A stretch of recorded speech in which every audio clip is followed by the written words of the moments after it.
Lalu ada lagi yang disampaikan oleh Rasulullah terkait salah seorang yang bernama Uwais Al-Qarni, wa bi anna Uwaisan Al-Qarni, dan bahwa sesungguhnya Uwais Al-Qarni iku yakdumu alaikum, akan datang kepada kalian fi imdadi ahlil Yaman.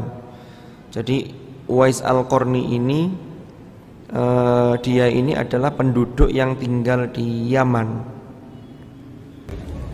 Ciri-cirinya disebutkan oleh Rasulullah, kana bihi barasun.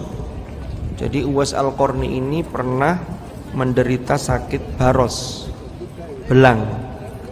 Tapi kemudian fabari aminhu, beliau sembuh dari sakit baros itu, tapi fabari aminhu illa qadru dirhamin, masih ada bekas sakitnya itu selebar 1 dirham.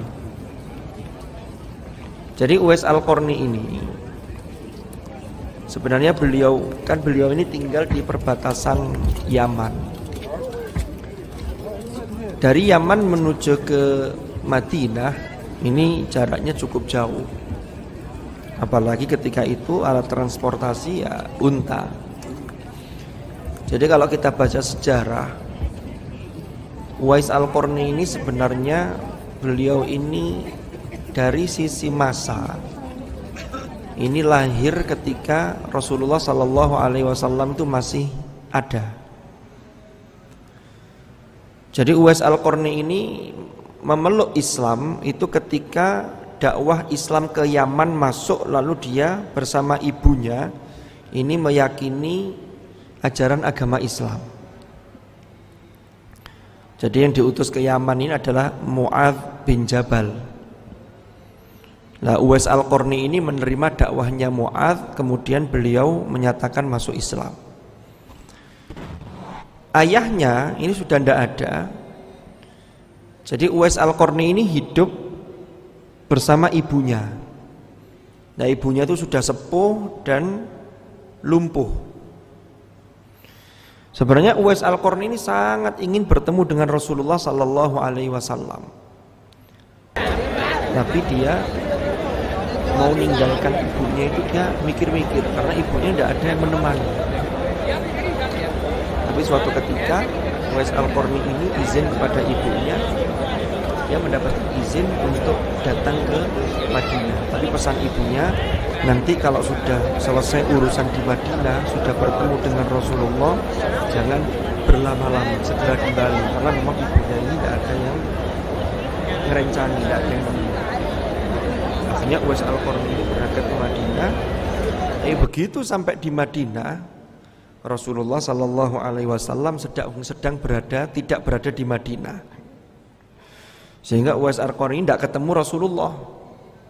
Lalu karena pesan ibunya dia harus kembali segera, maka dia segera kembali kepada ibunya.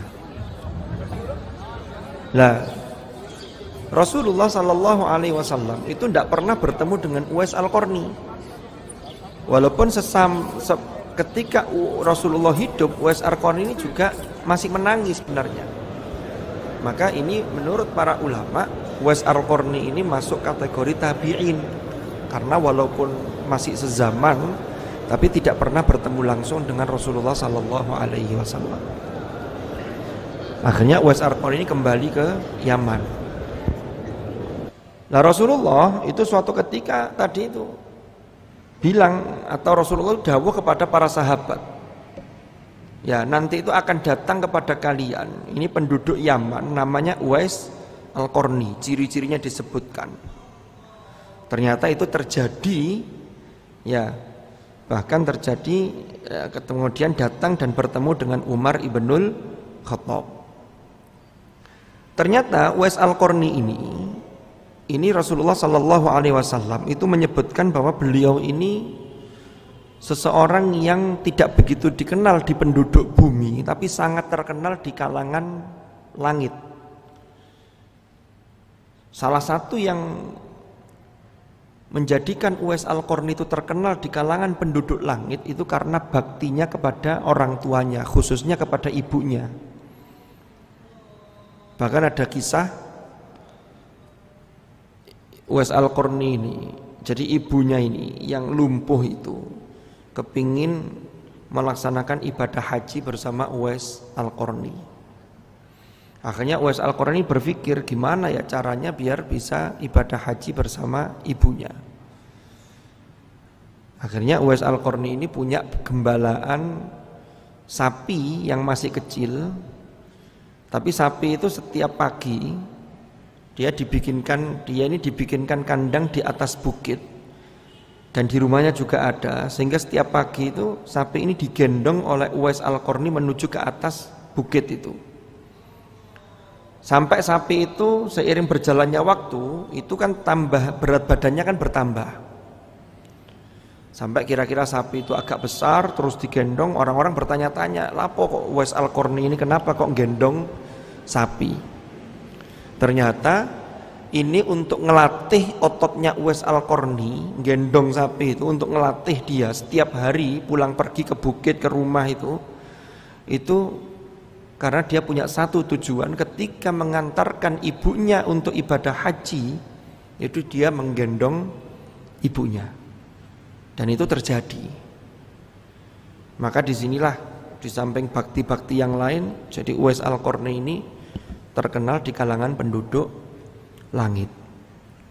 Maka Umar ibnul Khattab ketika bertemu Uwais Al-Qarni itu minta didoakan, karena Uwais Al-Qarni bukan orang sembarangan. Jadi Rasulullah tidak pernah bertemu Uwais Al-Qarni, tapi sudah menyebut penduduk Yaman namanya Uwais Al-Qarni, ciri-cirinya begini, ini akan mendatangi kalian. Kalau nanti beliau atau dia datang, mintalah dia untuk mendoakan. Jadi minta doa. Maka itu terjadi. Dan Khalifah Umar ibnul Khattab itu sangat penasaran mana Uwais Al-Qarni, sehingga ketika bertemu maka tidak disia-siakan kesempatan untuk meminta doa kepada Uwais Al-Qarni.